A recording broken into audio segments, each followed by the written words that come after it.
بسم اللہ الرحمن الرحیم۔ السلام علیکم ورحمۃ اللہ وبرکاتہ۔ عورت کے تین کام مرتے وقت اس کا چہرہ روشن کر دیتے ہیں۔ حضرت محمد صلی اللہ علیہ وآلہ وسلم نے فرمایا، یہ تین کام کرنے والی عورت جب اس دنیا سے رخصت ہوتی ہے تو مرنے سے پہلے اس کا چہرہ چودھویں کی چاند کی طرح روشن ہو جاتا ہے۔ اللہ تعالیٰ اس عورت کو بسم اللہ الرحمن الرحیم، عورت کے تین کام مرتے وقت اس کا چہرہ روشن کر دیتے ہیں۔ جو عورت اپنی زندگی میں یہ تین کام کر لیتی ہے تو مرنے کے بعد اس کا چہرہ روشن ہو جاتا ہے، اور مرتے وقت کسی بھی مرد یا عورت کا چہرہ روشن ہو جانا، اس پر نور آ جانا، اس بات کی علامت ہے کہ اللہ تعالیٰ نے اسے بخش دیا ہے۔ حضرت مولانا جلال الدین رومی رحمۃ اللہ علیہ کے پاس ایک عورت آئی، کہنے لگی، حضرت آج میں ایک ایسی عورت کی میت کو دیکھ کر آئی ہوں کہ جس کا چہرہ مرنے کے بعد روشن اور چمکدار ہو گیا، ایسے لگ رہا تھا کہ جیسے اس پر نور کی بارش ہو رہی ہے۔ مولانا جلال الدین رومی رحمۃ اللہ علیہ فوراً بول پڑے کہ اس عورت نے حضرت امام باقر رحمۃ اللہ علیہ کے بتائے ہوئے کاموں پر ضرور عمل کیا ہوگا، یعنی ان کی بتائی گئی نصیحتوں پر ضرور عمل کیا ہوگا۔ محترم ناظرین، ہر ایک عورت کا چہرہ مرتے وقت روشن نہیں ہوتا، بلکہ صرف اس عورت کا چہرہ روشن اور پر نور ہوتا ہے جو اپنی زندگی میں یہ تین کام سر انجام دیتی ہے۔ وہ عورت مولانا صاحب سے کہنے لگی، حضرت مجھے وہ 5 کام بتائیں، وہ کون سے ہیں؟ ہو سکتا ہے میں بھی ان کاموں کو اپنا لوں تو میرا یہ کالا اور گناہ میں ڈوبا ہوا چہرہ مرتے وقت روشن اور چمکدار ہو جائے۔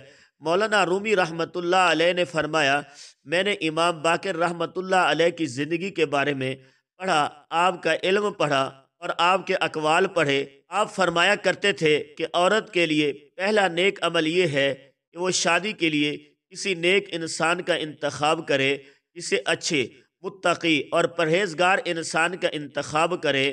نکاح کرتے وقت اس کی نیت یہ ہونی چاہیے کہ میں تو گناہ گار ہوں، خطا کار ہوں، لیکن جب میں کسی نیک انسان کے ساتھ نکاح کروں گی تو میری زندگی بھی آنے والے نیک انسان جو 5 وقت کا نمازی ہوگا، نیک اور عبادت گزار ہوگا، اور جب اس کے منہ سے کوئی بات نکلے گی تو قبول ہوئی ہوگی، اور جب اس کے منہ سے کوئی بات نکلی تو قبول ہوتی ہوگی۔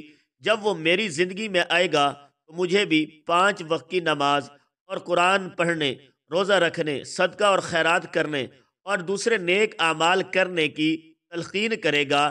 تو جب میں اس کے نیک کاموں کی تلقین پر عمل کروں گی تو ایک تو مجھے اپنے شوہر کی بات ماننے کا ثواب ملے گا، کیونکہ ہر عورت کو ملتا ہے جب وہ اپنے شوہر کے حکم بجا آوری کرتی ہے۔ دوسرا، جب میں 5 وقت کی نماز ادا کرنے کے لیے وضو کروں گی تو یہ وضو میرے چہرے کو اس دنیا میں بھی اور آخرت میں بھی روشن کر دے گا۔ ناظرین اکرام، قیامت کا ہولناک دن ہوگا، ہر مرد و عورت پریشان حال ہوں گے، نفس و نفسی کا عالم ہوگا، لوگوں کے چہروں پر قرب اور تکلیف کے باعث ہوائیں اڑی ہی ہوں گی۔ تو ایسے ہی میں ایک عورت ایسی بھی ہوگی کہ جس کا چہرہ 14ویں کی چاند کی طرح چمکتا ہوگا۔ دوسری عورتیں جب اس کا چمکتا روشن چہرہ دیکھیں گی تو حیران رہ جائیں گی۔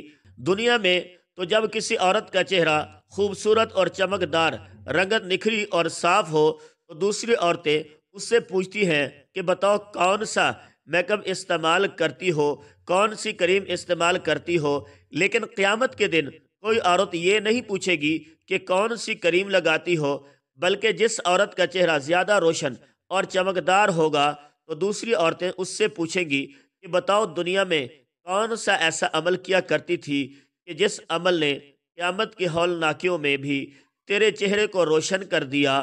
تو پھر وہ عورت کہے گی کہ میں دنیا میں یہ عمل کیا کرتی تھی۔ نمبر 1، فرمایا، کیا شادی کے لیے نیک اور متقی شخص کا انتخاب کرنے والی عورت جب نیک اور متقی شخص اس کی زندگی میں آ جاتا ہے تو یہ اس کی زندگی میں ڈھل جاتی ہے، نمازی بن جاتی ہے، قرآن پڑھتی ہے، حق بولتی ہے، سچ بولتی ہے، اچھے اخلاق اپناتی ہے، محلے کی عورتوں کے ساتھ اچھے اخلاق کے ساتھ پیش آتی ہے، اپنے گھر کے بڑوں کا ادب کرتی ہے، چھوٹوں پر شفقت اور مہربانی کرتی ہے، بد لحاظی، بدتمیزی اور بد اخلاقی سے بچتی ہے، تو مرتے وقت روح بعد میں نکلتی ہے، اللہ تعالیٰ جنت کا ٹکٹ پہلے دے دیتے ہیں اور اس کا چہرہ روشن کر دیتے ہیں۔ سبحان اللہ۔ محترم ناظرین، کچھ بدبخت لوگ ایسے بھی ہوتے ہیں جو عورت کی زندگی میں داخل ہوتے ہیں تو اس کی زندگی کو اجیرن بنا دیتے ہیں، دنیا میں بھی اس کی زندگی کو جہنم بنا دیتے ہیں اور اس کی آخرت بھی تباہ و برباد کر دیتے ہیں۔ حضرت امام باقر رحمت اللہ علیہ نے فرمایا کہ دوسرا عمل جس سے عورت کا چہرہ مرتے وقت روشن ہو جاتا ہے وہ ہے، فرمایا، پردے میں رہنے والی عورت کا چہرہ بھی مرتے وقت ایسے چمکتا ہے جیسے 14ویں کی رات کا چاند چمک رہا ہوتا ہے، اور نہایت ہی خوبصورت ہو جاتا ہے۔ جو عورت پردے میں رہتی ہے اور غیر محرم مردوں کے سامنے جانا گوارا نہیں کرتی، اس کے احوال سے ایک واقعہ ملاحظہ فرمائیے کہ مدینہ شریف کی دہلیز پر ایک عورت رہا کرتی تھی جو بے حیا تھی، بے حیائی اس کے اندر کوٹ کوٹ کر بھری ہوئی تھی۔ وہ غیر محرم مردوں کے سامنے جاتی تھی اور فحاشی پھیلا رہی تھی، فحش گوئی کرتی تھی، یعنی غیر محرم مردوں کے سامنے جانا، اپنی نمائش کرانا اور ان سے غیر اخلاقی گپ شپ لگانا، وہ بے حیائی میں بڑی ہی مشہور تھی۔ نبی کریم جناب محمد مصطفیٰ صلی اللہ علیہ وآلہ وسلم ایک چبوترے پہ بیٹھ کر سرید کھا رہے تھے۔ سرید کہتے ہیں گندم یا جو کی روٹی کو گوشت کے شورے میں پکانا یا اسے بھگو کر کھانا تاکہ وہ اچھی طرح سے نرم ہو جائے۔ اسی دوران اس عورت کا وہاں سے گزر ہوا۔ نبی کریم جناب محمد مصطفیٰ صلی اللہ علیہ وآلہ وسلم ایک چبوترے پہ بیٹھ کر سرید کھا رہے تھے۔ سرید کہتے ہیں گندم یا جو کی روٹی کو گوشت کے شورے میں پکانا یا اسے بھگو کر کھانا تاکہ وہ اچھی طرح سے نرم ہو جائے۔ اسی دوران اس عورت کا وہاں سے گزر ہوا جہاں نبی کریم صلی اللہ علیہ وآلہ وسلم کے پاس سے وہ عورت گزری تو آپ صلی اللہ علیہ وآلہ وسلم کو دیکھ کر وہ بے حیا عورت کہنے لگی، اسے دیکھو، ایسے بیٹھے ہے جیسے کوئی غلام بیٹھتا ہے، ایسے کھا رہا ہے جیسے کوئی غلام کھاتا ہے۔ یہ سن کر میرے کریم نبی صلی اللہ علیہ وسلم نے فرمایا، میں بھلا اللہ کے سامنے مجھ سے بڑا عاجز اور کون ہو سکتا ہے، یعنی اللہ کے سامنے مجھ سے زیادہ عاجزی اختیار کرنے والا اور کون ہو سکتا ہے؟ اس عورت نے کہا، اکیلے اکیلے کھا رہے ہو، کسی سے پوچھتے بھی نہیں کہ کھانا، اکیلے اکیلے کھا رہے ہو، کسی سے پوچھتے بھی نہیں ہو کہ کھانا ہے کہ نہیں کھانا۔ نبی کریم صلی اللہ علیہ وآلہ وسلم نے فرمایا، اگر تم نے کھانا ہے تو کھا لو۔ وہ بے حیا عورت نبی کریم صلی اللہ علیہ وآلہ وسلم کے پاس آئی تو نبی کریم صلی اللہ علیہ وآلہ وسلم نے فرمایا، لے لو اور کھا لو، تو کہنے لگی، نہیں نہیں، میں نے تو آپ کے ہاتھوں سے کھانا ہے۔ نبی کریم صلی اللہ علیہ وآلہ وسلم نے ایک لقمہ اٹھایا اور اسے دینے لگے تو کہنے لگی کہ نہیں نہیں، میں نے یہ بھی نہیں کھانا، بلکہ میں نے تو وہ کھانا ہے جو آپ کے منہ میں ہے۔ اللہ اکبر! اللہ دیکھ رہا ہے، نوری فرشتے دیکھ رہے ہیں، اللہ دیکھ کر مسکرا رہا ہے۔ میرا پیارا محبوب اب کیا کرتا ہے؟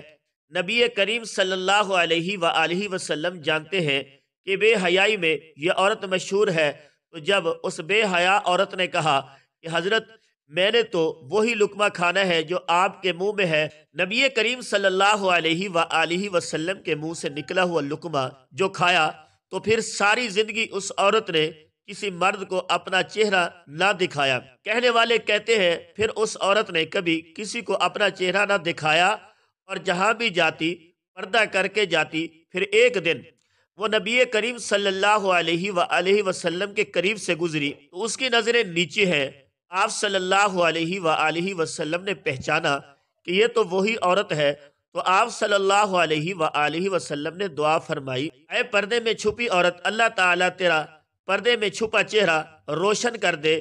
جب وہ مر رہی تھی تو رات کا وقت تھا، گھر سے باہر 14ویں رات کے چاند نے پورے علاقے کو روشن کر رکھا تھا، جبکہ گھر کے اندر پورے کمرے کو اس با پردہ عورت کے پردے کے اندر چھپے چہرے نے روشن کر رکھا تھا۔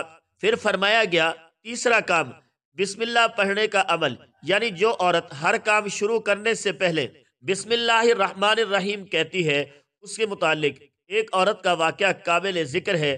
وہ باتوں ہی باتوں میں ہر بات میں بسم اللہ بہت زیادہ پڑھا کرتی تھی، یعنی جب کوئی بھی کام ہوتا شروع کرتے وقت اور اختتام پر بسم اللہ ضرور پڑھا کرتی تھی۔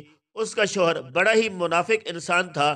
اس عورت کا یہ عمل اس کے شوہر کو بڑا ہی ناگوار گزرتا تھا۔ شوہر نے اپنی اس بیوی کو شرمندہ کرنے اور بے عزت کرنے کی غرض سے اسے ایک تھیلی دی اور کہا، اسے سنبھال کر رکھ دو۔ اب اس بیوی نے بسم اللہ الرحمن الرحیم پڑھ کر اپنے شوہر سے وہ تھیلی لے لی اور بسم اللہ پڑھ کر ایک محفوظ مقام پر رکھ دی۔ ایک دن اپنی بیوی کی غیر موجودگی میں ان کے شوہر نے وہ تھیلی اٹھائی اور گھر کے اندر ایک کنواں تھا اس میں پھینک دی۔ جب بیوی واپس آئی تو کہنے لگا، وہ میری تھیلی جو میں نے تمہیں دی تھی مجھے لا کر دے دو۔ اس کی سوچ یہ تھی، جب اسے وہ تھیلی نہیں ملے گی تو میں اسے ڈانٹوں گا اور پھر پورا غصہ اس پر نکالوں گا۔ میں اسے خوب شرمندہ اور ذلیل کروں گا اور کہوں گا، یہ تیری بسم اللہ ہی سب کچھ کروا رہی ہے۔ بسم اللہ پڑھ کر تھیلی رکھی تھی تو غائب ہو گئی۔ وہ عورت بسم اللہ پڑھتے ہوئے اندر گئی اور بس بسم اللہ پڑھتے پڑھتے اپنا ہاتھ تھیلی والی جگہ کی جانب بڑھایا۔ اللہ عز و جل نے فرشتوں کو حکم دیا کہ جاؤ، اس اسلام کی مقدس شہزادی کا ہاتھ وہاں پہنچنے سے پہلے تھیلی لا کر وہاں رکھ دینا۔ بسم اللہ پڑھتے پڑھتے اس خاتون نے وہاں سے تھیلی اٹھائی اور بسم اللہ پڑھتے ہی پڑھتے وہ تھیلی لا کر اپنے خاوند کو دے دی۔ جب اس کے شوہر نے اپنی تھیلی اس خاتون کے ہاتھ میں دیکھی تو ایک دم سے اس کے منہ میں چیخ نکل گئی اور دونوں ہاتھ اللہ کے سامنے جوڑ کر توبہ اور استغفار کرنے لگا اور کہنے لگا، اے میرے رب، میں تو بسم اللہ کی برکت کو آج سمجھا ہوں کہ اس کی طاقت کیا ہے۔ تو محترم ناظرین، بسم اللہ پڑھنے والی خاتون کا چہرہ بھی مرتے وقت روشن ہو جائے گا، کیونکہ یہ وہ عمل کر رہی ہے جو اللہ اور اس کے نبی صلی اللہ علیہ وآلہ وسلم کو بہت ہی زیادہ پسندیدہ ہے۔ اس میں برکت ہی برکت ہے۔ نمبر 4، حضرت امام باقر رحمۃ اللہ علیہ فرماتے ہیں کہ اس عورت کا چہرہ بھی مرتے وقت روشن اور منور ہو جاتا ہے جس کا کوئی عمل ایسا ہو جو انسان کو اللہ کا محبوب بنا دے، یعنی کوئی ایسا عمل جو کسی نوجوان کو اللہ کا محبوب بنا دے۔ مدینہ میں ایک نوجوان اور خوبصورت عورت رہا کرتی تھی۔ وہ مسجد نبوی میں نماز ادا کرنے کے لیے جا رہی تھی کہ راستے میں ایک نوجوان کھڑا ہوا تھا۔ اس نے اس عورت کا راستہ روک لیا تو عورت نے پوچھا، کیا تجھے کیا تکلیف ہے تو تو نے میرا راستہ روک لیا ہے؟ اس نے کہا، مجھے تکلیف ہے کہ تیرا حسن مجھے بھا گیا ہے اور میں تجھے حاصل کرنا چاہتا ہوں۔ تو اس سے عشق اور محبت کر بیٹھا ہوں اور تجھ سے شادی کرنا چاہتا ہوں۔ عورت نے جب یہ سنا تو کہنے لگی، ٹھیک ہے، اگر تو مجھ سے شادی کرنا چاہتا ہے تو میری ایک شرط ہے، وہ شرط پوری کر دے، میں تیرے ساتھ شادی کے لیے تیار ہوں۔ نوجوان بے قرار ہو گیا اور کہنے لگا، جلدی سے بتا تیری کیا شرط ہے، میں ضرور اسے پورا کروں گا۔ عورت نے کہا کہ میری کوئی بہت بڑی شرط نہیں ہے، شرط بس یہ ہے کہ اگر تو مجھے حاصل کرنا چاہتا ہے اور میرے ساتھ شادی کرنا چاہتا ہے تو 40 دن بلا ناغہ حضرت سیدنا عمر فاروق رضی اللہ تعالیٰ عنہ کے پیچھے ان کی امامت میں نماز پڑھنی ہوگی۔ وہ نوجوان فوراً وضو کر کے مسجد میں پہنچ گیا۔ اس عورت کے ساتھ شادی کرنے کے لیے دن میں 5 وقت نماز با جماعت ادا کرنے لگا۔ قربان جائیں حضرت سیدنا عمر فاروق رضی اللہ تعالیٰ عنہ کی امامت پر کہ جن کی امامت میں وہ نوجوان نماز ادا کرنے لگا۔ جیسے جیسے وہ نوجوان حضرت عمر فاروق رضی اللہ تعالیٰ عنہ کی امامت میں نماز ادا کرتا رہا، اس کے دل کی دنیا بدلتی رہی۔ حضرت عمر فاروق رضی اللہ تعالیٰ عنہ کی امامت میں نماز ادا کرتا رہا، اس کے دل کی دنیا بھی بدلتی گئی۔ 40 دن مکمل ہو گئے۔ اب یہ نوجوان اس راستے سے جا رہا تھا، آنکھیں نیچے ہیں اور پورے کا پورا نوجوان حیا کے لباس میں لپٹا ہے۔ عورت راستے میں کھڑی ہے، کہنے لگی، اے نوجوان، اپنی نظریں اوپر کرو اور دیکھ کہ میں آج اپنے وعدے کے مطابق تیرے سامنے کھڑی ہوں۔ تو نے 40 دن والی اپنی شرط پوری کی ہے تو میں بھی وعدے کے مطابق تیار ہوں۔ اس نوجوان نے اپنا سر اوپر اٹھایا اور اس خوبصورت نوجوان عورت کی جانب دیکھ کر کہنے لگا، اے خوبصورت خاتون، تیرا حسن اپنی جگہ، لیکن اب مجھے تیری ضرورت نہیں رہی، میرے دل کی دنیا اب بدل چکی ہے۔ حضرت عمر فاروق رضی اللہ تعالیٰ عنہ نے میرے دل کا تعلق میرے رب کے ساتھ جوڑ دیا ہے، لہذا تجھے اپنے وعدے سے آزاد کرتا ہوں، اب تو اپنے گھر چلی جا۔ تو فرمایا گیا، ایسی نیک خاتون جس کا کوئی عمل اسے اللہ کا محبوب بنا دے، یعنی جو خود ہی گناہوں سے بچتی ہو اور دوسروں کو بھی اچھے راستے پر چلا دے، تو ایسی عورت کا چہرہ موت کے وقت روشن اور منور ہو جاتا ہے۔ امام باقر رحمۃ اللہ علیہ نے فرمایا، ایسی عورت جو اللہ کے سامنے جھکنے والی ہو، 5 وقت کی نماز ادا کرنے والی ہو۔ یاد رہے، خواتین کے لیے نماز ادا کرنے کا حکم یوں ہے کہ وہ اپنے گھر میں سب سے پیچھے والے کمرے میں چھپ کر اللہ کے سامنے سر بسجود ہوں۔ اللہ عز و جل سے دعا ہے کہ ہمیں نیکی کی بات کو پھیلانے والا میرا سنانا اور آپ کا سننا قبول و منظور فرمائے، آمین یا رب العالمین۔ ناظرین، کمنٹ باکس میں اللہ تعالیٰ کے 99 ناموں میں سے ایک نام